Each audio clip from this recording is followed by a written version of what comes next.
Good Monday morning. It's Illinois in Focus Daily with the Center Square. I'm your host, Greg Bishop. Thank you so much for being with us each and every weekday morning as we break things down of what's happening in the land of Lincoln for you to get on with your day. Appreciate you being here and part of the program. Of course, shout out to JDeer48401. It's been the first one in the chat room for, weeks. So appreciate you. Give me a thumbs up if we are coming through loud and clear and everything's synced and good to go.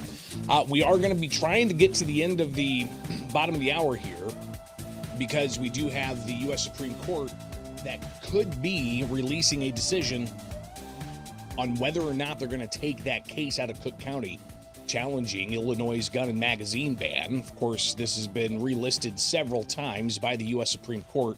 But if we go to the U.S. Supreme Court's homepage here, you can see that they do have orders that are going to be released today. 9:30 their time, 8:30 our time. So we're looking at about 22 minutes or so before we get that order list. So we will be refreshing this page, as I'm sure a lot of you are going to be coming up here in about 20 minutes or so. So we'll be watching for that. But also, we got to talk about the tariff decision on Friday that impacted the Trump administration. But what are some of the Illinois voices? Of course, Governor J.B. Pritzker sounding off on that, so we'll hear from him. But what does it mean moving forward for the president's ability to do tariffs? Something else that Republicans are grappling with, especially in an election year. And speaking of an election year, the Trump administration's Treasury Secretary, Scott Bessent, he was pretty critical of an ad that Lieutenant Governor Juliana Stratton has put out with some expletives in it. And he says that ad needs to be withdrawn, considering that there was a incident in Mar-a-Lago on Friday, I believe, or was it Saturday, of a armed individual coming onto the grounds. So there's concerns that rhetoric continues to fuel threats against the president's life. And Scott Bessent pointing to an ad in Illinois that he says only fuels that rhetoric and needs to be taken down and condemned. So we'll talk about that as well. All right, so that's what we're tackling here with Illinois in Focus Daily. I want to encourage you also, be sure to like, subscribe, and hit that notification bell because we have launched here with the Center Square a new daily national program called the Center Square Daily. Now, sometimes we talk about Illinois in that show, and we are going to be touching base with one of our investigative reporters, Jared Strong, who's been tracking the diversity, equity, and inclusion efforts by a board paid by taxpayers here in the state of Illinois, costing $7 million a year. But he has been trying to get some answers as to what kinds of policies they make and how they come to terms with those policies. And he actually had to drive a considerable distance to get in person with some board members to get their answers to some questions. And it's rather fascinating. If you haven't already seen that video of Jared explaining that, we're going to have him on live for the Center Square Daily later on this afternoon. So be sure to like, subscribe, hit that notification bell, and catch us for more of the Center Square with the Center Square Daily. But don't forget, you can also get to the website, thecentersquare.com, where you can sign up for the newsletter and get the latest in your inbox each and every day. But right here with Illinois in Focus, we tell you what's going on in Illinois. So stay tuned. I'm Greg Bishop. Thanks for being here each and every weekday morning for the latest for Illinois in Focus Daily.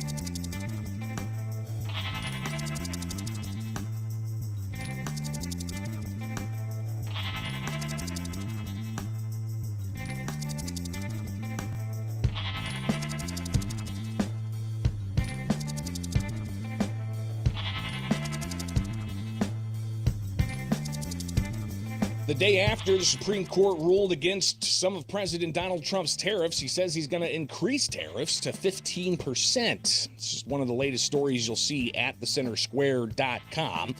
I'm Greg Bishop. Thanks for joining us here for Illinois in Focus Daily. Don't forget about the Center Square Daily, new national program we've launched here to keep you updated on what's going on in state houses across the country. That is daily here with the Center Square, so be sure to check back here for that a little bit later on today. But here with Illinois in Focus, let's talk about the tariffs and the impact on you in Illinois.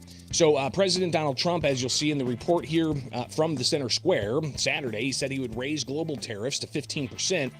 That comes on social media day after the U.S. Supreme Court struck down his use of a 1977 law to impose tariffs on imports around the world. So the president's posting on social media based on a thorough, detailed, and complete review of the ridiculous, poorly written, and extraordinarily anti-American decision on tariffs issued Friday. After many months of contemplation, the U.S. Supreme Court, please let this statement serve as to represent that I, as President of the United States of America, will be, effective immediately, raising the 10% worldwide tariff on countries, many of which have been ripping the U.S. off for decades without retribution until I came along, to the fully allowed and legally tested 15% level, Trump wrote Saturday on social media. So the ruling Friday, the president held a news briefing and talked about it, and one of the big questions was, what exactly is going to happen with the dollars that he brought in? It was like $170 billion or so that he brought into the U.S. through these tariffs. But leaders like Governor J.B. Pritzker in Illinois say that that money was paid for by taxpayers.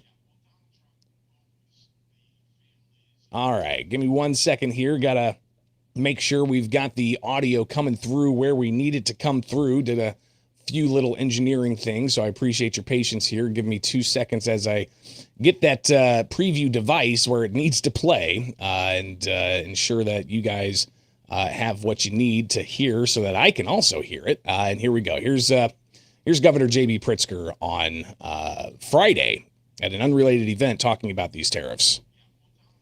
All right, not yet. Let's try it again here. Video preview. Let's do. There we go.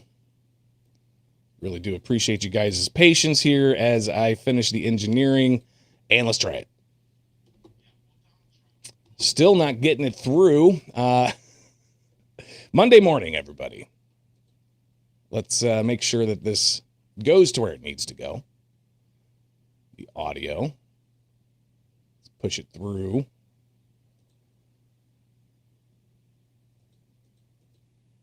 And make sure that we've got it where it needs to go.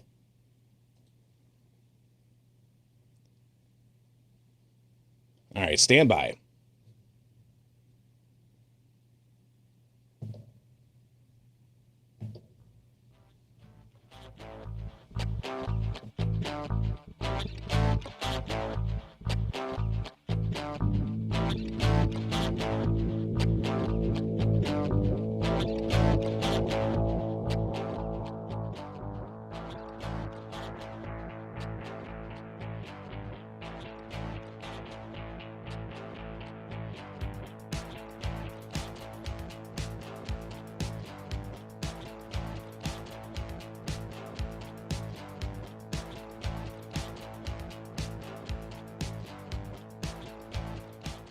All right, I think I got it. All right, here we go. So here's Governor J.B. Pritzker on Friday at an unrelated news event talking about what he thinks needs to happen next for the Trump administration and the money that was paid in those tariffs.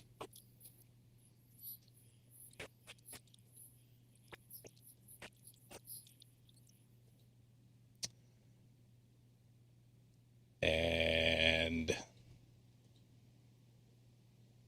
almost there, guys. We do have a good production team for the Center Square Daily, so don't you worry about that. We'll definitely be ensuring that these technical issues are completely taken care of. And you heard it, but you didn't see it, so let's make sure you could see it. And here we go. All right. Ready to rock. Here's the governor on Friday.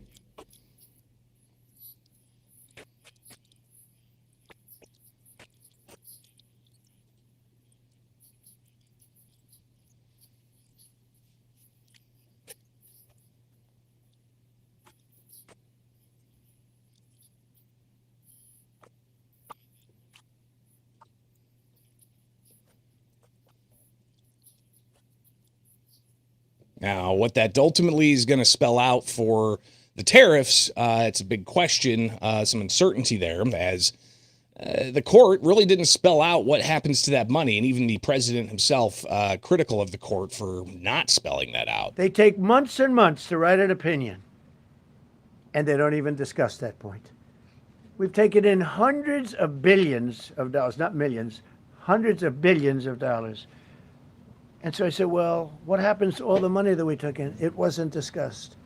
Wouldn't you think they would have put one sentence in there saying that keep the money or don't keep the money, right? I guess it has to get litigated for the next 2 years. So they write this terrible, defective decision, totally defective. It's almost like not written by smart people. And what they do, they don't even talk about that. Your question is very basic. That was the first question I asked also to make you feel good. I said, what about all the money that we've taken in? Sir, they don't discuss that. How crazy is that? So the president saying it's crazy, quote, that they didn't discuss that. I'm not sure if you did hear the governor. I heard it in my left channel, but I want to make sure you can hear it. Here's the governor again. Yeah, well, Donald Trump owes the families of the United States and the families of the state of Illinois what seems to be about $2,000 per household for the illegal tariffs that he put on them. And so I want to know how he's going to, provide that money for the taxpayers, for the people of all of our states, but in particular for the state of Illinois. Now, what that means is the governor saying, hey, you got to pay Illinoisans and U.S. citizens the money that they paid in tariffs.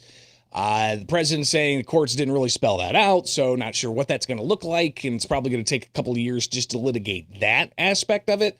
So this is far from over. But again, the president, he said that he's going to impose tariffs. He says that the ruling and the dissenting opinions, they spelled out that he still has authority to do some tariffs, and he says he's going to do those tariffs. It's a lot of money coming into our country. And then during that period of about 5 months, we are doing the various investigations necessary to put fair tariffs or tariffs, period, on other countries. So we're doing that period, but we're immediately instituting the 10% provision, which we're allowed to do.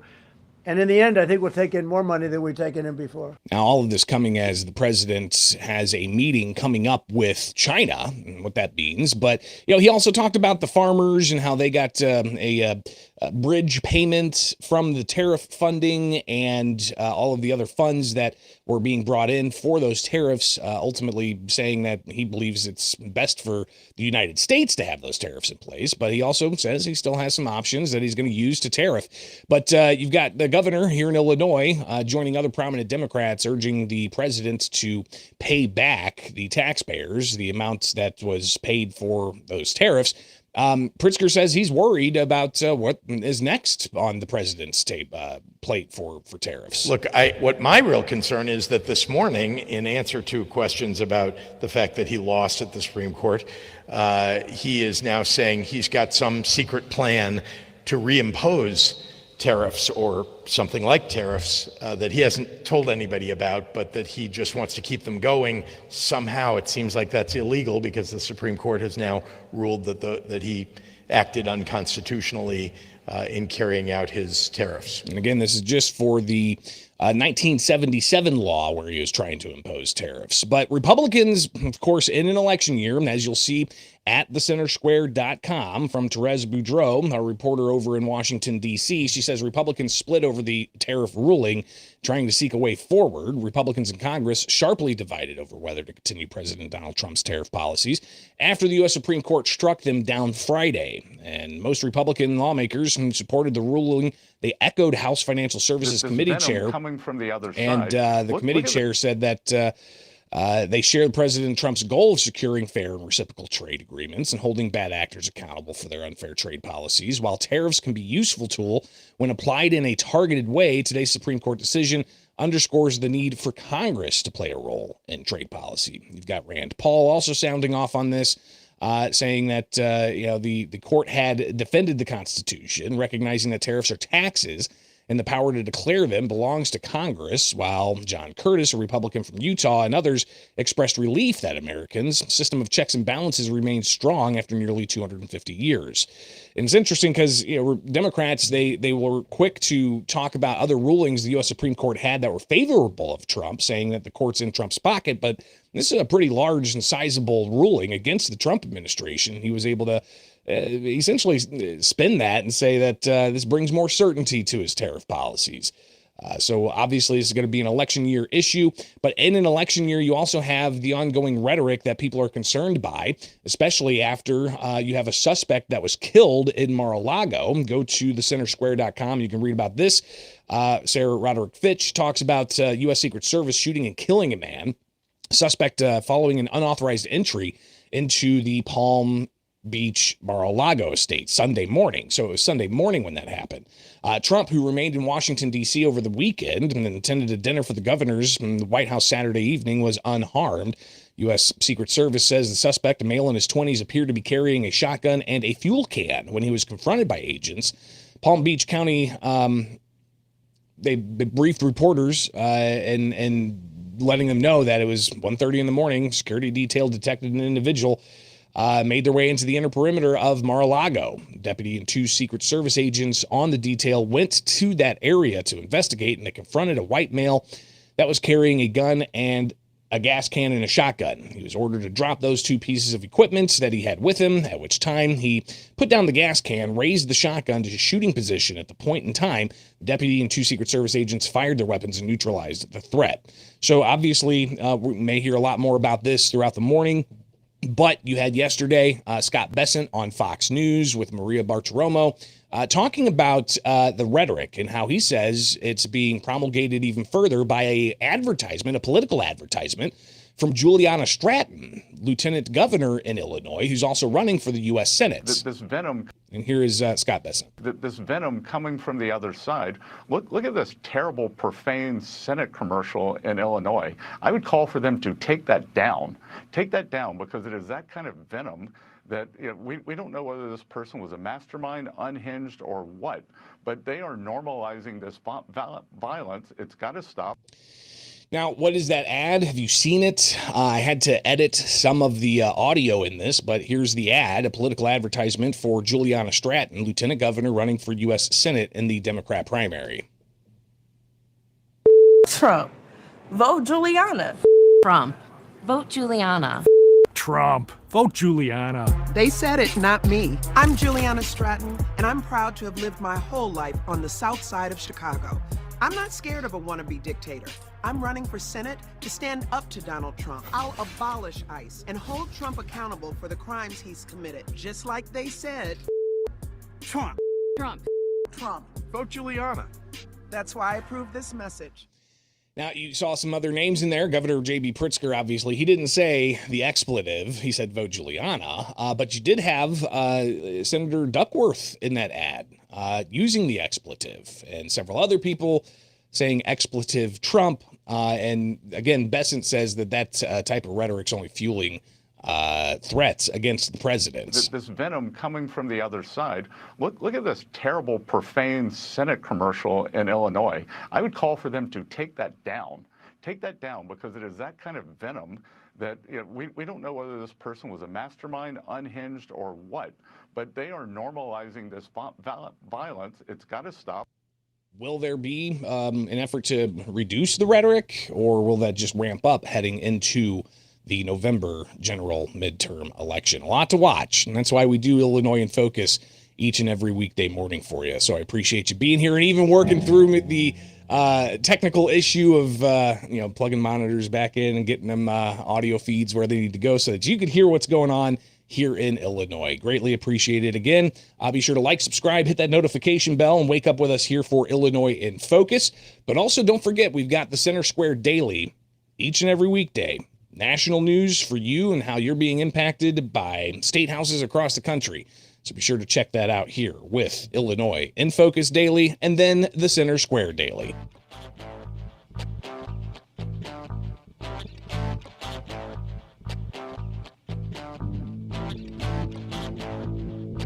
All right, again, appreciate you guys working through with me. Illinois in Focus Daily here.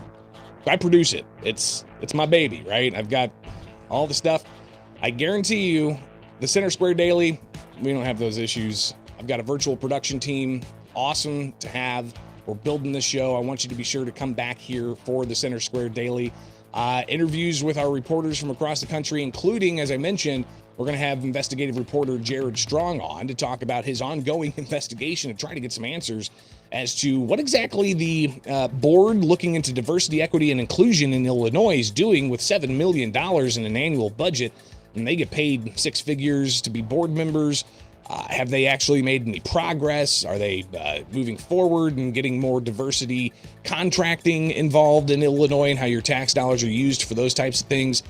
Pretty fascinating. So looking forward to talking with Jared about that a little bit later on today. Again, that's for the Center Square Daily. We'll also talk more about the tariffs with our reporter Sarah Roderick-Fitch, and even some America's Talking with clips from across the country in state houses. And if you missed any of last week's The Center Square Daily, be sure to go check it out, including Firearms Friday, where we feature some of the conversations happening in state houses across the country on new gun laws, and an interesting mix. A lot of people looking at gun possession of people who shouldn't have them. You also have, in Missouri, for instance, there was an effort to try to regulate silencers or suppressors, and essentially saying if it's made in Missouri, it can stay in Missouri. It can't be gone to another state, so they discussed that. But they also discussed in some other states like Utah, for instance, and in Iowa, gun possession, where people can possess. I think it was Iowa where they actually are opening it up to allow for people to possess concealed carry in certain areas of their state, including parking lots and parking garages and such. So clearly there's a lot going on all across the country, and that's why we brought you the Center Square Daily. So be sure to check that out, all right? Again, like, subscribe, hit that notification bell, and wake up with us here for more. All right, so let's see what we got here. We got a couple of minutes before the U.S. Supreme Court is set to release their orders list, and we'll be watching to see what that orders list includes, and will it have the Veramontes case? So we're sitting here as the Supreme Court prepares to update their orders list. And if you look at the Veramontes case, I mean, it's been relisted time and again. And we'll just go to the docket page so we can pull that up to get a little bit of an idea of just how long we've been waiting for this case. And this is not the Barnett case, right? So just be mindful of that. The Barnett case, and that's the case out of the Southern District of Illinois, that a judge did declare Illinois' gun and magazine ban was unconstitutional. And gun owners have been waiting for the appeals courts to issue their ruling in that case. Again, that's the Barnett case, separate from the Veramontes case, which has gone through the judiciary and is now in front of the U.S. Supreme Court. And as you can see here, February 13th, it was distributed for conference on the 20th. The 20th was Friday. So we will have some kind of indication. And as it now strikes 8:30 our time, let's refresh the order list page. Pull this up, refresh. Curious if any of you guys watching live have also been refreshing the page. Continue to refresh. Enhance. Enhance. Still waiting. You guys on the edge of your seat? All right. F5, Brian says. All right. Let's refresh again. There it is. All right. Order list. We'll do a quick search here for Veramontes. And I'm not seeing it. We'll even do a Cook County. Not seeing it. So there you go.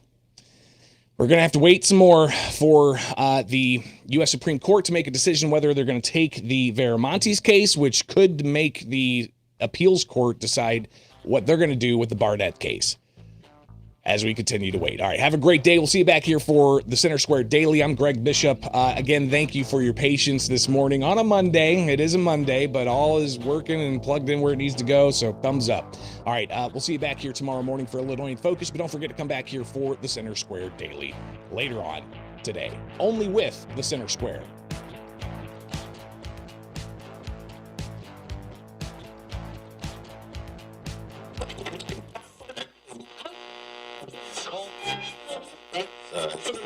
Regret.